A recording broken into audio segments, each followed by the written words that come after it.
Hi friends, welcome to 100 days walking challenge. 10,000 steps అయినా 10 kilometres అయినా చూస్తున్నారు కదా. ఈరోజు అయితే డే 38 అనమాట. ఈరోజు అయితే మనమైతే 17,000 స్టెప్స్ అయితే తిరిగినాం, 11 కిలోమీటర్స్ అయితే తిరిగినాం. డైలీ ఏదో ఒక కొత్త విషయం అయితే తెలుసుకోవడానికి అయితే ట్రై చేద్దాం. ఈరోజు అయితే మనం మర్చిపోతున్న తెలుగుని రాయడానికి, చదవడానికి, కొంచెం తెలుసుకోవడానికి అయితే ట్రై చేద్దాం. ఇదైతే నేను రాసుకున్నాను అనమాట. చూస్తున్నారు కదా, రాసుకోవడానికి 40 మినిట్స్ టైం పట్టింది. ఇది చదవడానికి ఏమైనా ఒత్తులు, దీర్ఘాలు ఏమైనా తప్పు ఉంటే క్షమించగలరు. మనం చదవడానికైతే ట్రై చేద్దాం.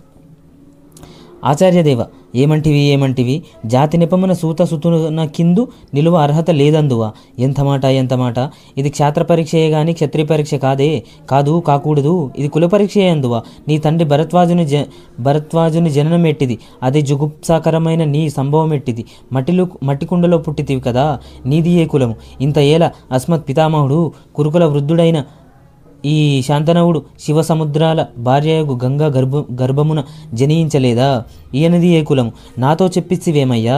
మా వంశమునకు మూలపురుషుడైన వశిష్ఠుడు దేవవేశయగు ఊర్వశీపుత్రుడు కాడా. అతడు పంచమజాతి కన్య అయిన అరుంధతి యందు శక్తిని, ఆ శక్తి చెండాలంగనయందు పరాశరుని, ఆ పరాశరుడు